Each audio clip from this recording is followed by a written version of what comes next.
समान है यहाँ, हम सब समान है यहाँ। माँ सरस्वती का स्थान है यहाँ, हम सब समान है यहाँ, हम सब समान है यहाँ।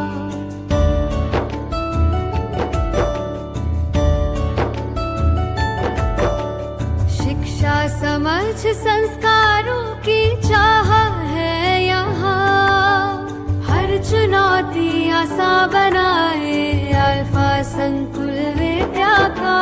माँ सरस्वती का स्थान है यहाँ, हम सब समान है यहाँ, हम सब समान। Hello friends, welcome back to our YouTube channel the alpha Vidya Sankul. हम जो पढ़ रहे थे वो थे क्लास 8 का chapter number 2 micro organisms friend और फो। मीन्स के जो माइक्रो ऑर्गेनिजम्स है क्या वो हमारे फ्रेंड है कि वो हमारे फो मीन्स एनिमीज है। उसके बारे में हम पढ़ रहे थे। उसमें आपने सबसे पहले एक पॉइंट पढ़ा था, वो था कि माइक्रो ऑर्गेनिजम्स है वो कैसे होते हैं, वेरी टाइनी इन साइज। तो ये माइक्रो ऑर्गेनिजम्स इतने स्मॉल साइज के है कि आप उसको अपनी नेकेड आई से देख भी नहीं सकते, means they remains invisible. Micro organism इतने इनफ टाइनी साइज के होते हैं कि वो इनविजिबल रह सकते हैं। तो एक हम सेंटेंस लिखते हैं, क्या लिख रहे हैं, micro organisms are tiny in size enough to remains invisible. इस तरह से हम एक सेंटेंस लिख सकते हैं। क्या सेंटेंस हम लिख सकते हैं, माइक्रो ऑर्गेनिजम्स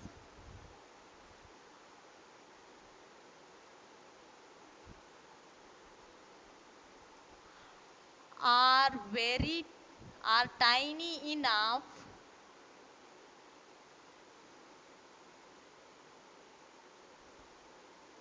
to remain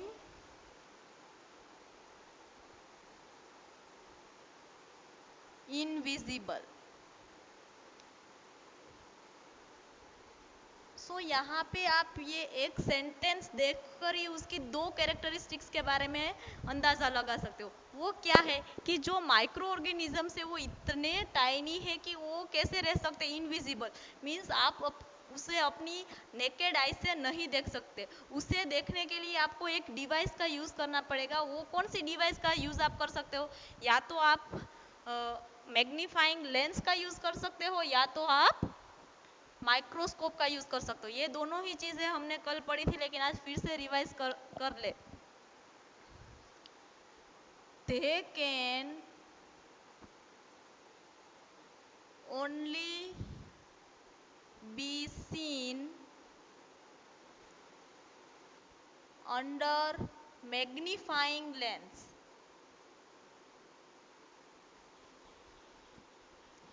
वो जो मैथ्स में हम जो कंपास यूज करते हैं उसमें कभी कभी वो छोटा सा लेंस आता है, वो क्या है, one type of magnifying lens है। तो आप उसकी हेल्प से भी ये माइक्रो ऑर्गेनिजम्स, कुछ ऐसे माइक्रो ऑर्गेनिजम्स है कि जिसकी साइज कुछ माइक्रोन्स में हो तो वो शायद उसमें आपको दिख जाए। Means they can only be seen under magnifying lens और कंपाउंड माइक्रोस्कोप। या तो आपको चाहिए मैग्नीफाइंग लेंस, या तो आप सिंपल वाला माइक्रोस्कोप भी यूज कर सकते हो, और आप दूसरा एक आता है कंपाउंड माइक्रोस्कोप। या तो आप उसको कंपाउंड माइक्रोस्कोप में भी देख सकते हो, या तो आप उसे सिंपल माइक्रोस्कोप में भी देख सकते हो। अभी ये कंपाउंड माइक्रोस्कोप और सिंपल माइक्रोस्कोप अगर आपको देखना है तो उसके लिए आपको साइंस की जो बायोलॉजी लैब है उसकी विजिट लेनी होगी। सिंपल माइक्रोस्कोप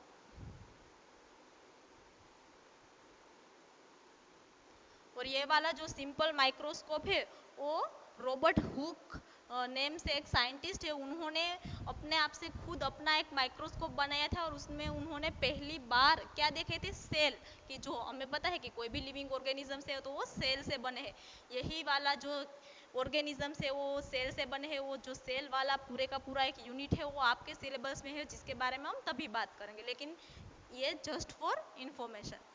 इतनी चीज़ें तो आपको पता चली। एक और चीज़ हमने कल पढ़ी थी, वो थी कि जो भी माइक्रो ऑर्गेनिज्म है उसको हम 4 मेजर क्लास में डिवाइड कर रहे हैं। तो क्या हम लिखेंगे, उसका भी एक सेंटेंस लिख देते हैं, दे आर यहाँ पे दे मीन्स कौन, हम किसकी बात कर रहे हैं, माइक्रो ऑर्गेनिजम्स की। तो दे आर डिवाइडेड इनटू, कितने मेजर क्लास दिए थे मैंने आपको कल, 4 major class. They are divided into 4 major divisions, या तो आप क्लास भी लिख सकते हो। और ये जो चारों के चारों जो डिविजन्स थे वो कौन कौन से थे, तो सबसे पहला था वो हमारा था आल्गी। बहुत सारे ऑर्गेनिजम्स है तो उसको हम आल्गी कहते हैं, लेकिन हमें खाली एक सिंगल स्पीसीज की बात करनी है तो उसे हम क्या कहते हैं, आल्गा। मीन्स के आल्गी को सिंगुलर में क्या कहते हैं, आल्गी है तो उसको सिंगुलर में कहते हैं आल्गा। आल्गी का जो सिंगुलर है, मीन्स कि अगर आप वन टाइप ऑफ स्पीसीज की बात कर रहे हैं तो उसे हम क्या कहेंगे, आल्गा।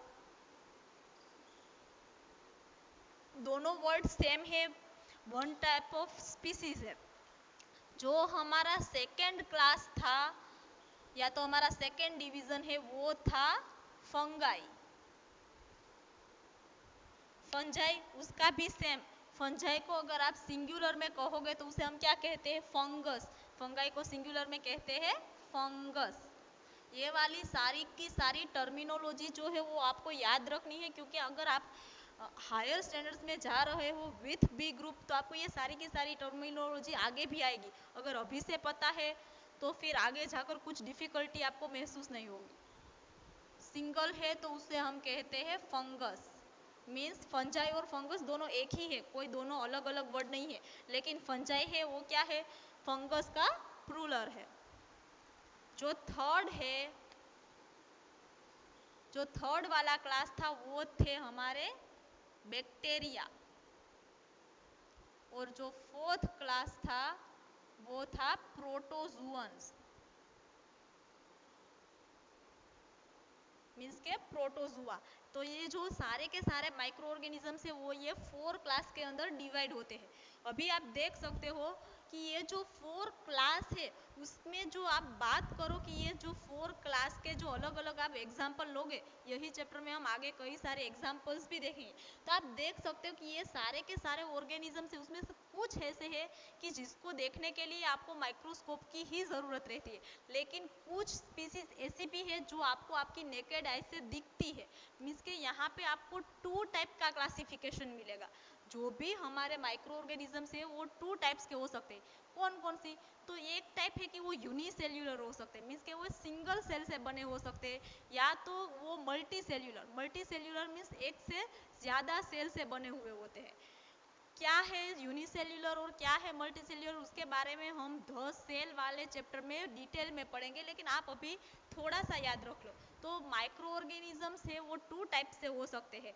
तो आप लिख सकते हो यहाँ पे लाइन, दे में बी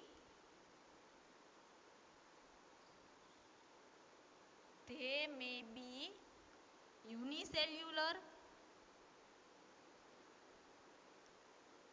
और मल्टी सेल्यूलर।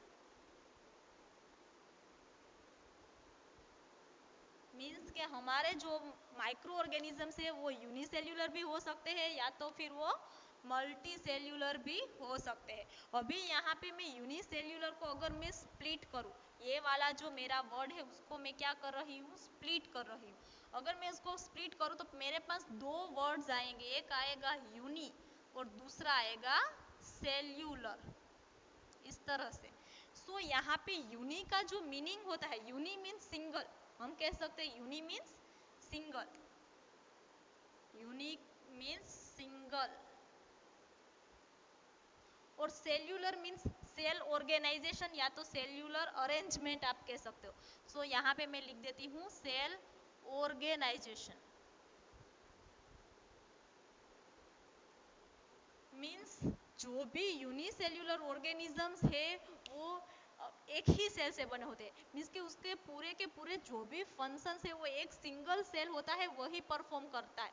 जो बैक्टीरिया है, फिर कुछ फंगाई है, आल्गी की कुछ स्पीसीज है, फिर प्रोटोजोअन्स की कुछ स्पीसीज है, वो सारे के सारे ऑर्गेनिजम्स कैसे हैं, तो खाली वो सिंगल सेल से बने हैं और इसी वजह से वो इनविजिबल भी रहते हैं, क्योंकि हमें हमारे बॉडी के सेल्स भी देखने हैं तो हम किस में देखते हैं, माइक्रोस्कोप के अंडर में उसको स्टडी करते हैं, वरना अपने आप हमारी नेकेड आई से हम सेल को नहीं देख पाते हैं। सो ये जो भी यूनिसेल्युलर ऑर्गेनिजम्स है वो कैसे होते हैं, सिंगल सेल से बने हुए होते हैं। और ये मल्टी सेल्युलर है, तो मल्टी सेल्युलर को अगर ये मल्टी सेल्युलर वर्ड को मैं स्प्लिट करूँ तो मेरे पास दो वर्ड्स आएंगे, एक तो होगा मल्टी एंड सेल्युलर। सो यहाँ पे आप देख सकते हो multi means many, words itself indicates multi means many,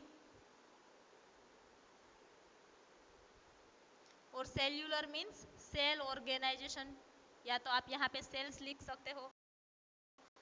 means के मल्टी सेल्यूलर मीन्स वो कई सारे सेल से बना हुआ है, मीन्स के कोई एक सिंगल इंडिविजुअल ऑर्गेनिज्म से वो एक से ज़्यादा सेल से बना हुआ है, मीन्स के बहुत सारे मेनी सेल से वो बना हुआ है। तो कोई भी ऑर्गेनिज्म से वो माइक्रो ऑर्गेनिजम्स वो कैसे है, कुछ माइक्रो ऑर्गेनिजम्स वैसे है कि जो कि यूनिसेल्युलर है और कुछ माइक्रो ऑर्गेनिजम्स वैसे है जो कि मल्टी सेल्युलर है। कल जो मैंने आपको एग्जांपल ड्रॉ करवाए थे उसमें हमने क्लेमाइडोमोनास जो कि एक आल्गी का एग्जाम्पल है, फिर हमने देखा था अमीबा, पेरामोशियम, तो ये जो तीन एग्जाम्पल है वो कैसे है यूनिसेल्युलर। फिर जो हमारे बैक्टीरियाज है, बैक्टीरियाज भी सारे कैसे होते हैं, यूनिसेल्युलर होते हैं। फिर ये फंजाई है, उसमें कुछ स्पीसीज है, ईस्ट है, तो वो जो सारी फंजाई है वो यूनिसेल्युलर होती है, वरना जो ब्रेड मोल्ड की और उसकी बात करो तो वो मल्टी सेल्युलर स्ट्रक्चर्स उसके होते हैं। आल्गी है, उसके भी डिफरेंट डिफरेंट टाइप्स होते हैं। अभी यहाँ पे ये जो मैंने 4 क्लास दिए हैं और प्लस हमारा एक क्लास था, ये 4 क्लास के अलावा जो हमारा 5th क्लास था वो क्या था, वायरस, उसके बारे में हमने कल बोला था मैंने, वो कौन सा है, वायरसेस। तो ये जो वायरसेस है वो ये चारों क्लास से डिफरेंट है, क्यों, मीन्स के चारों के चारों माइक्रो ऑर्गेनिज्म से डिफरेंट है।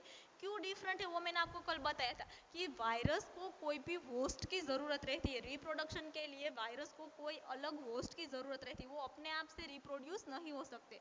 और दूसरा जो डिफरेंस था वो क्या था कि वायरस जो भी है उसका जो भी जेनेटिक मटेरियल है वो आरएनए है, मीन्स कि वो सिंगल स्ट्रैंडेड जेनेटिक मटेरियल उसके पास होता है, जबकि ये सारे के सारे हैं उसके पास DNA as a genetic material होता है, और जो भी डीएनए है वो डबल स्ट्रैंडेड होता है।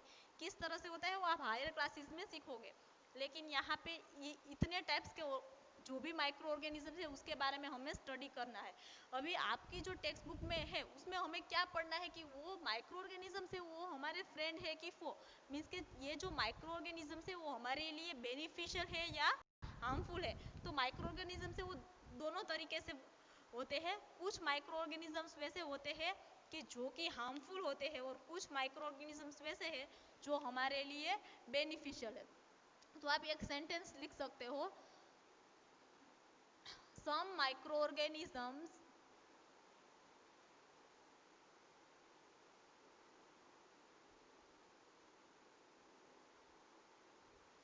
आर बेनिफिशियल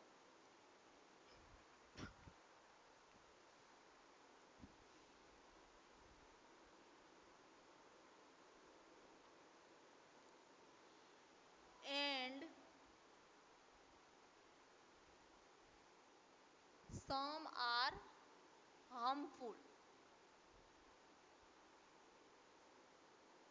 मीन्स के ये जो सारे के सारे माइक्रो ऑर्गेनिजम्स है उसमें से कुछ माइक्रो ऑर्गेनिजम्स है वो हमारे लिए हेल्पफुल है, हमारे लिए बेनिफिशियल है, लेकिन कुछ माइक्रो ऑर्गेनिजम्स है वो हार्मफुल है। क्यों, क्योंकि वो काफ़ी डिसीजेस क्रिएट करते हैं हमारे बॉडी में, हमें उसका इन्फेक्शन लगने से हम भी ह्यूमन बींग्स भी हो सकते हैं, वो प्लांट्स भी हो सकते हैं और एनिमल्स भी, मीन्स के ये माइक्रो ऑर्गेनिजम्स है वो सबको इन्फेक्ट कर सकते हैं। तो यहाँ पे इतनी चीज़ें आपको पता चली कि कुछ है वो बेनिफिशियल है और कुछ है वो हार्मफुल है।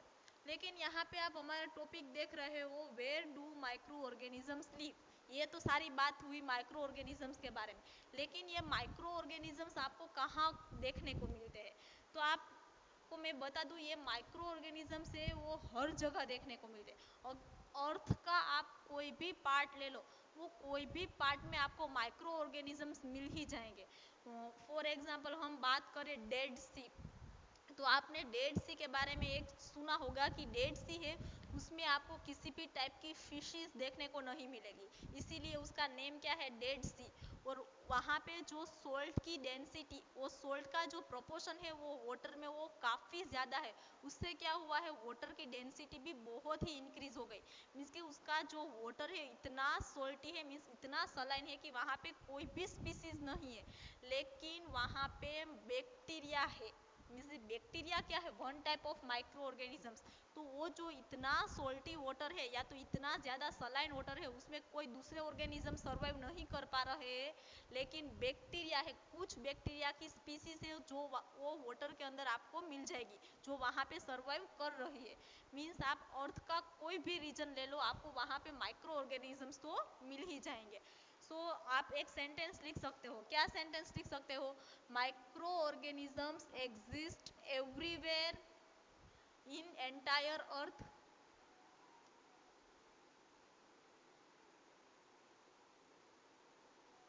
Micro organisms exist everywhere in entire on entire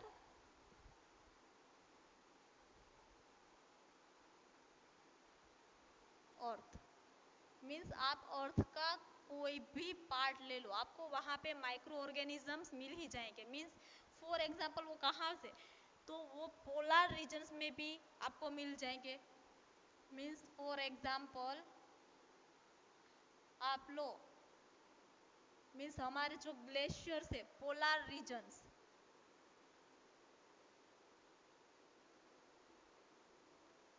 सो ये पोलर रीजन है, उसमें क्या आते हैं हमारे ग्लेशियर्स या तो स्नो कवर्ड माउंटेन्स, कुछ भी ले लो। यहाँ पे पोलर रीजन्स में क्या है, ग्लेशियर्स या तो स्नो कवर्ड माउंटेन्स।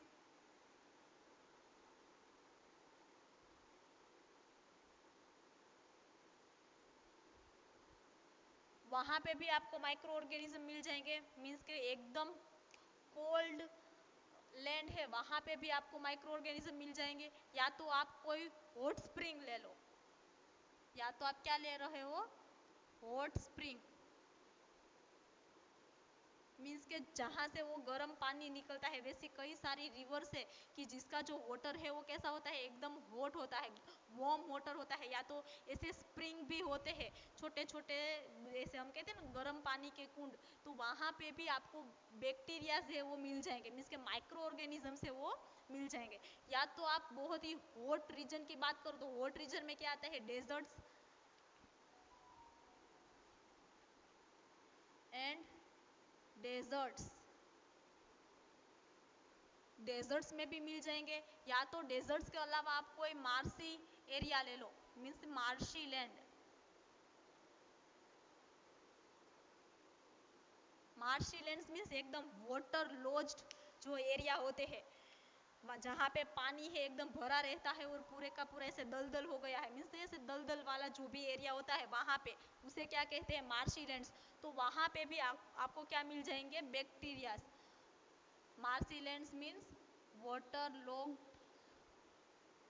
लैंड, जिसे हम क्या कहते हैं,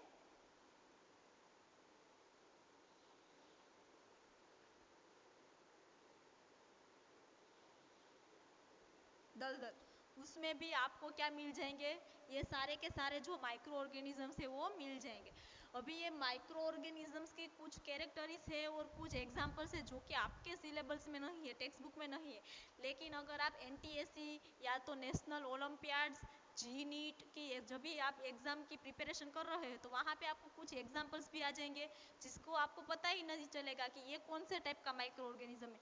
तो उसके लिए मैं अलग से एक लेक्चर है उसका लेने वाली हूँ कि जिसमें मैं ये सारे के सारे जो भी मैंने यहाँ पे क्लास लिखवाई उसके कुछ एग्जांपल्स मैं आपको करवा दूँ, वो कहाँ पे मिल जाएंगे और उसकी क्या कैरेक्टरिस्टिक्स है उसके बारे में।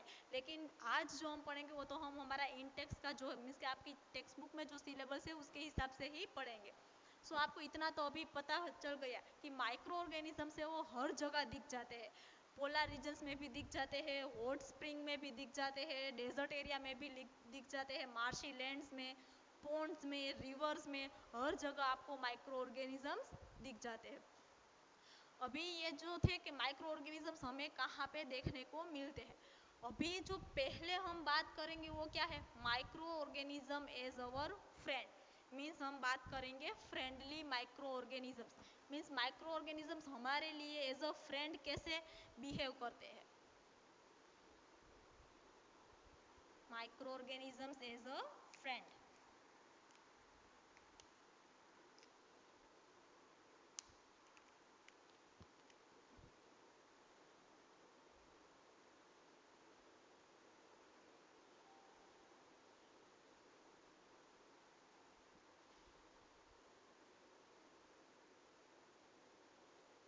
मीन्स के ये सारे के सारे माइक्रो ऑर्गेनिजम्स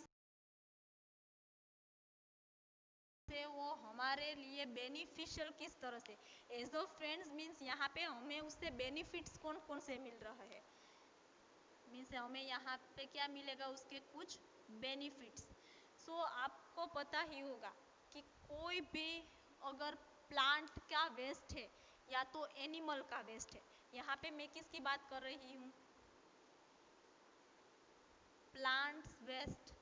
और प्लांट वेस्ट के अंदर क्या आता है, तो वेजिटेबल्स के जो भी पील्स होते हैं,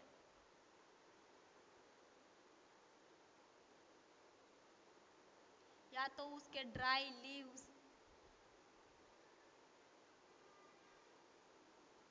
ये है वो किस में आते हैं, प्लांट वेस्ट के अंदर।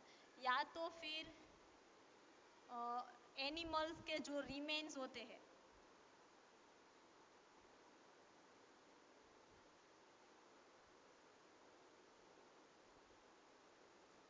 एनिमल्स के रिमेन्स में क्या होते हैं, उसके एनिमल्स है, वो अगर कोई भी एनिमल है वो मर चुका है तो उसकी जो डेड बॉडी है उसको हम क्या कहते हैं, एनिमल रिमेन्स। मीन्स यहाँ पे क्या, animal remains means dead bodies. या तो फिर कोई भी फिशल मैटर, मीन्स के एनिमल्स के जो एक्सक्रीटा होते हैं उसको क्या बोलते हैं, फीसीज। या तो हम उसको क्या बोलते हैं, एनिमल एक्सक्रीटा।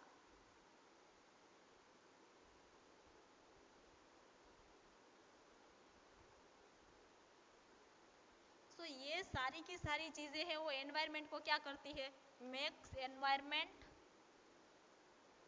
डर्टी।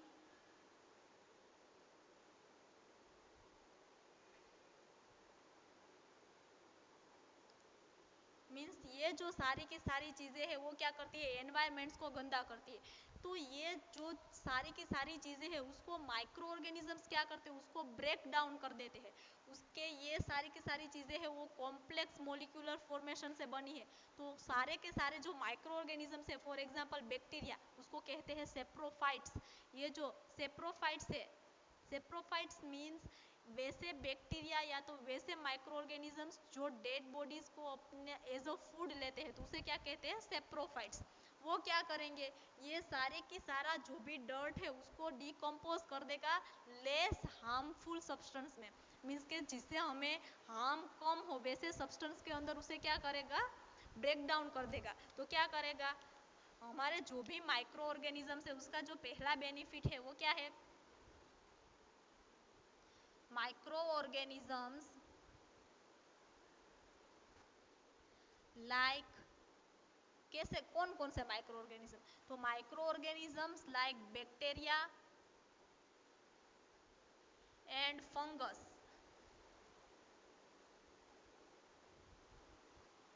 ये वैसे बैक्टीरिया और वैसी फंगस जो डेड बॉडीज या तो जो भी चीज डिकम्पोज होने वाली है उसके उसे एज अ फूड लेते हैं, उसे क्या कहते हैं, सेप्रोफाइट्स। मीन्स यहाँ पे मैं एक वर्ड यूज करूंगी बैक्टीरिया और फंगस के लिए जो है saprophytes.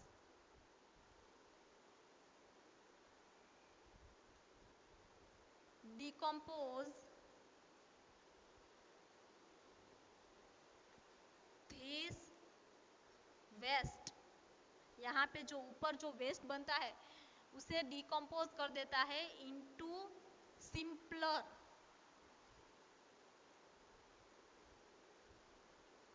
simpler or less harmful substances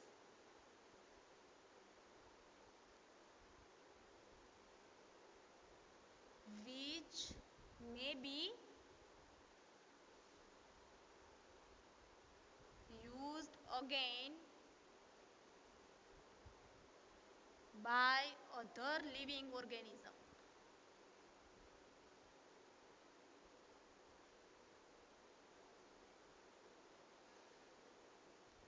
means ये जो सेंटेंस लिखा है उसका मीनिंग क्या होता है, तो ये जो सारे के सारे माइक्रो ऑर्गेनिजम्स है, कौन से माइक्रो ऑर्गेनिजम्स, यहाँ पे मैं जो माइक्रो ऑर्गेनिजम्स लूंगी वो है बैक्टीरिया एंड फंगस, जिसे हम क्या कहते हैं, सेप्रोफाइट्स।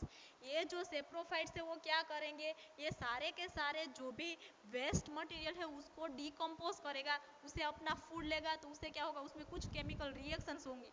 ये जो बैक्टीरिया और फंजाई है वो कुछ अपने बॉडी में से ऐसे कुछ केमिकल सीक्रेट करता है, जिसकी वजह से इसके ये जो प्लांट वेस्ट या तो ये भी जो भी वेस्ट है उसका जो कॉम्प्लेक्स मॉलिक्यूलर फॉर्मेशन होता है वो क्या हो जाता है, ब्रेक डाउन होकर एकदम सिंपल और लेस हार्मफुल सब्सटेंस में कन्वर्ट हो जाता है। और उससे क्या होता है कि एनवायरनमेंट में जो डर्ट है वो क्या होता है, खत्म हो जाता है। आप देखते हो कि कभी कोई भी प्लांट रिमेन्स पड़े हैं या तो एनिमल्स का वेस्ट है, तो आफ्टर सम डेज, वीक और 15 डेज आपको वो जो एनिमल है उसके रिमेन्स वहाँ पे नहीं मिलेंगे, तो कहाँ पे चला जाता है, तो आप कहते हो वो सड़ गए हैं, मीन्स कि वो डिकम्पोज हो गया, आप वैसे कह सकते हो।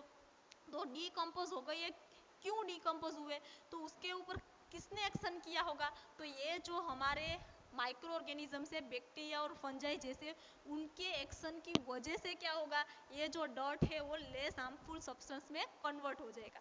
ये है one type of benefit due to micro organisms. अभी जो सेकेंड बेनिफिट है वो क्या है कि कई सारे माइक्रो ऑर्गेनिजम्स है या तो कई सारे बैक्टीरिया है वो एज अ मेडिसिन भी यूज होते हैं। So bacteria can be use as medicine. जो सेकेंड बेनिफिट है हमें माइक्रो ऑर्गेनिजम्स का वो क्या है, बैक्टीरिया, सम बैक्टीरिया, सारे के सारे बैक्टीरियाज नहीं, कुछ ही ऐसे बैक्टीरियाज है,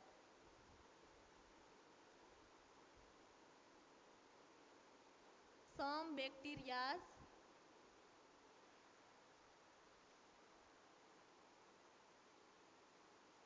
is used in medicines।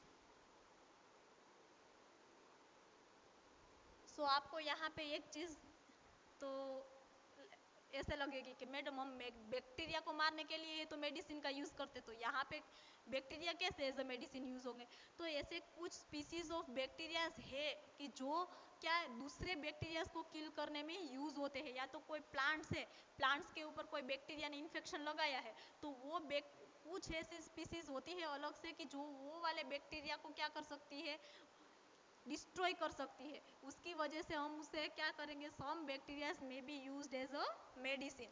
फिर कुछ बैक्टीरियाज के बारे में आपने शायद थोड़ा बहुत पढ़ा है कि कुछ बैक्टीरियाज वैसे होते हैं कि जो सोइल में होते हैं और वो क्या करते हैं, सोइल की फर्टिलिटी को इंक्रीज करते हैं बाय फिक्सिंग नाइट्रोजन। जो एनवायरनमेंट में जो नाइट्रोजन है उसको प्लांट से वो डायरेक्टली यूज नहीं कर सकते, इसके बारे में आप आगे हायर स्टैंडर्ड्स के अंदर पढ़ोगे कैसे डायरेक्टली प्लांट से वो ऑक्सीजन भी डायरेक्ट ले सकता है, कार्बन डाइऑक्साइड है उसको वो रिलीज करता है। तो ये नाइट्रोजन है वो काफ़ी इंपॉर्टेंट है प्लांट्स के लिए, क्योंकि प्लांट से वो एंजाइम्स बनाता है और एंजाइम्स का एक कंपोनेंट होता है, मेन कंपोनेंट वो है नाइट्रोजन। तो ये बैक्टीरिया क्या करते हैं, जो एनवायरनमेंट में जो नाइट्रोजन है उसको सॉइल के अंदर फिक्स करता है नाइट्रेट्स और नाइट्राइट्स के फॉर्म में, और उसके बाद प्लांट्स उसे क्या कर सकता है, एब्सॉर्ब कर सकता है। तो हम लिख सकते हैं एक point, some bacteria are useful for soil fertility। some bacteria, कौन से बैक्टीरियाज है उसके बारे में मैं आपको जब बैक्टीरिया वाला पोर्शन पढ़ाऊंगी तभी आपको बोलूंगी, लेकिन अभी तो आपको खाली बेनिफिट्स के बारे में देखना है। some bacteria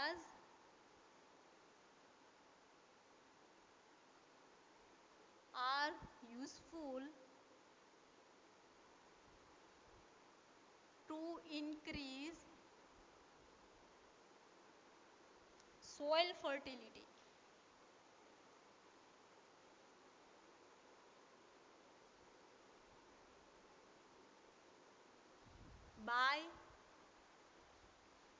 nitrogen fixation.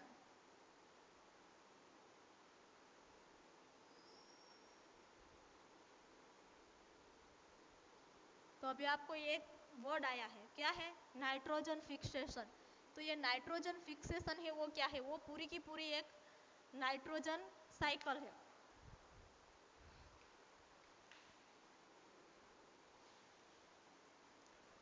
Some bacteria are useful to increase soil fertility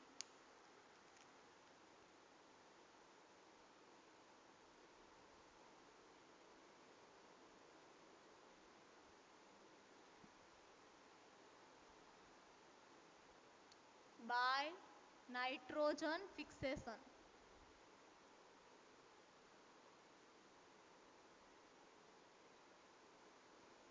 यहाँ पे एक वर्ड है जिससे मैंने लिखा है nitrogen fixation. Nitrogen fixation means nitrogen cycle, जिसके बारे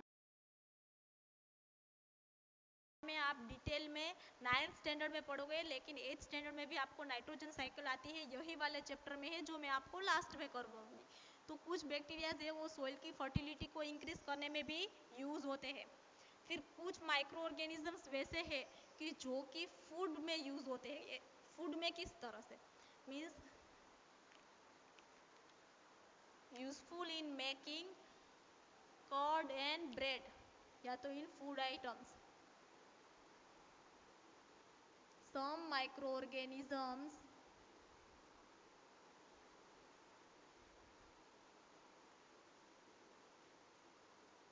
are used in food items। तो उसका मीनिंग तो ये हुआ ना कि हम बैक्टीरिया को एज अ फूड ले रहे हैं। तो ये कुछ बैक्टीरियाज वैसे हैं जो कि फूड आइटम्स बनाने के लिए यूजफुल होते हैं, और उसमें जो सबसे पहला है वो है making of curd and bread. Food items में जो सबसे फर्स्ट आता है वो है making of curd. Curd means दही, जिसे योगर्ट भी कहते हैं। Making of curd and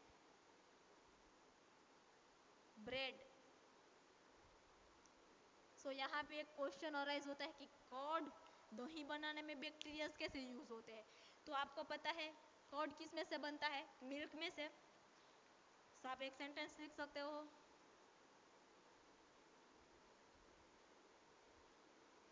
curd is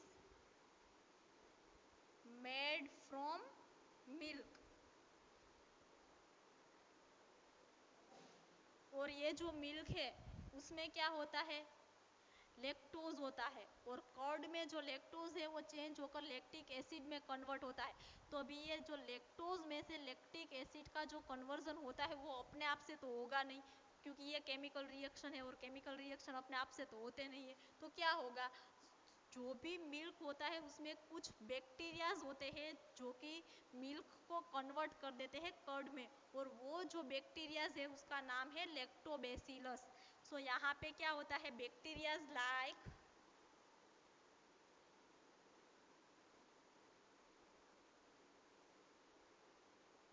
lactobacillus. ये नाम आपको याद रखना है, क्योंकि ये जो नेम्स होते हैं वो कई सारी एग्जाम्स में एज एमसीक्यू भी पूछे जाते हैं, और सिंगल लाइन के जो क्वेश्चंस होते हैं उसमें भी पूछे जाते हैं। तो bacterias like lactobacillus.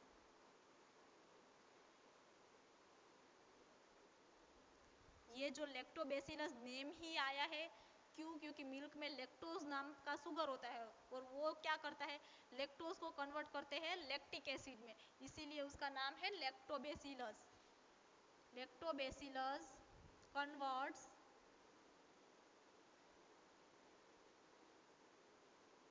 Milk to curd. क्या होता है? अगर आप मिल्क को थोड़े टाइम के लिए ऐसे ही रख दो तो उसमें क्या होता है? ये जो लैक्टोबैसिलस जो बैक्टीरियाज होते हैं वो रिप्रोड्यूस होते हैं, मीन्स के मल्टीप्लाई होते हैं, उसके नंबर से वो इंक्रीज करते हैं। यहाँ पे क्या होता है? Lactobacillus multiplies and increase their number.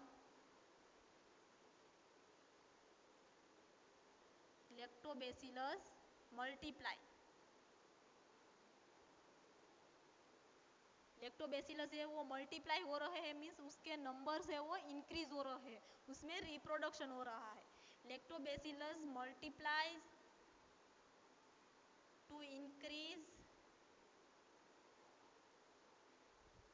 their numbers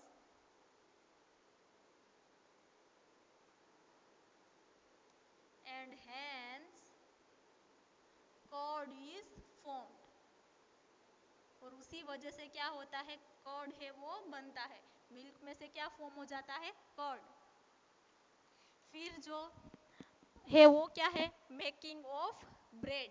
ये जो ब्रेड और सब है, ब्रेड बनाने में भी बैक्टीरियाज का यूज होता है। बैक्टीरियाज का यूज, यहाँ पे बैक्टीरियाज का यूज नहीं होता है, ब्रेड को बनाने में फंगस का यूज होता है जिसका नाम है ईस्ट। जब भी हम कोई भी ब्रेड बनाते हैं, आपको क्या करना है, थोड़ा सा 1.5 kg का फ्लोर लेना है। वो फ्लोर में आप कौन सा फ्लोर यूज करते हो, मैदा। वो जो व्हीट फ्लोर की जैसा ही व्हीट से ही बनता है वो मैदा।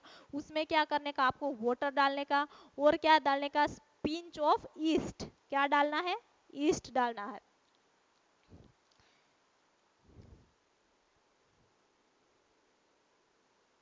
ये जो ईस्ट है वो है क्या है, यूनिसेल्युलर फंगस है। कौन से क्लास में आएगी वो, फंजाई वाला जो हमारा क्लास है उसमें। तो east is a unicellular fungi.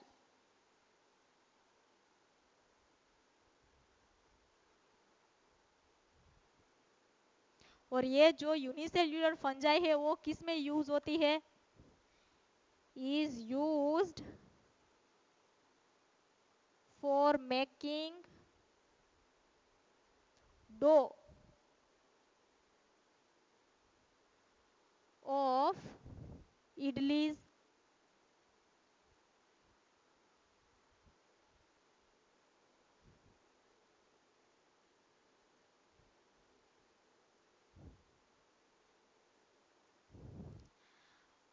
ये जो रवा मीन्स सूजी, सूजी से जो बनती है वो सारी फूड आइटम्स, फॉर एग्जांपल उसमें क्या आती है, इडलीज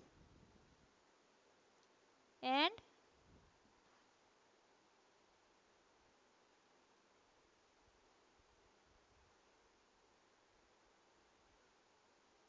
भटूरास।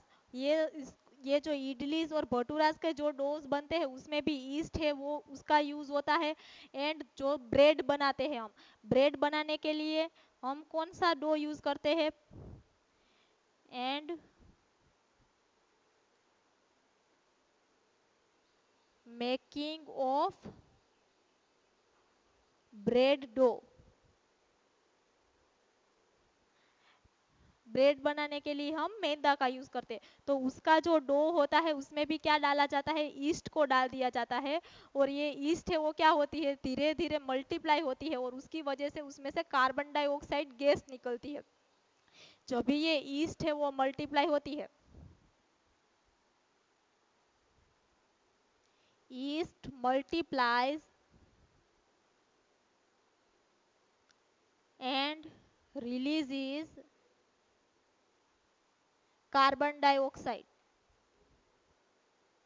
और कार्बन डाइऑक्साइड है वो गैसियस फॉर्म में होती है, विच फिल्स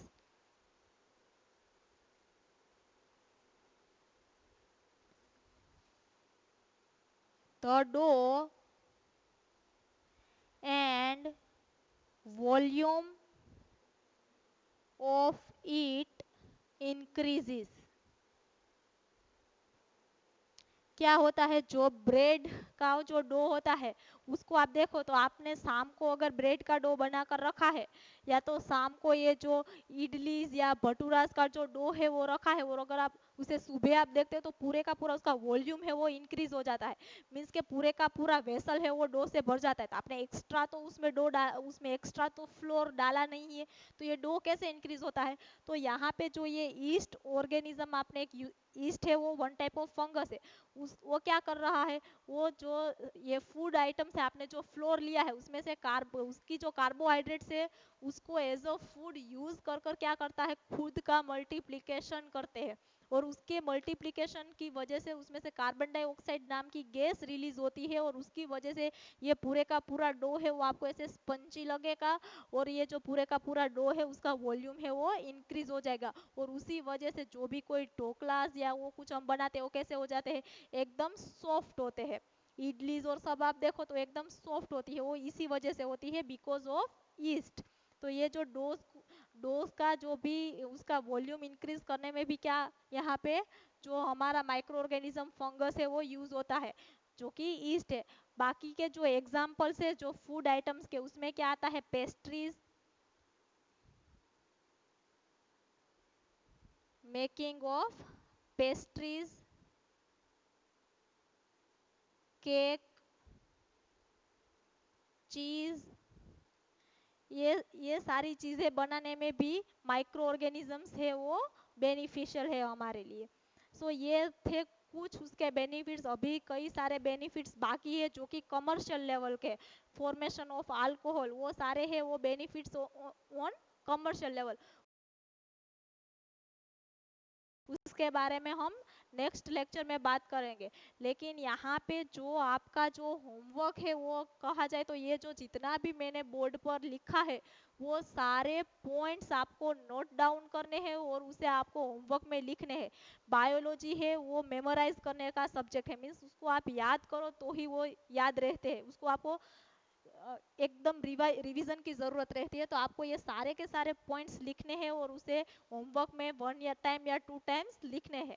और कुछ समझ में नहीं आता है तो वो आप कमेंट बॉक्स में लिख सकते हो कि ये वाला पोर्शन है वो समझ में नहीं आया, जिसकी वजह से वो हम वापस से रिपीट कर पाए। आज के लिए इतना ही, थैंक यू।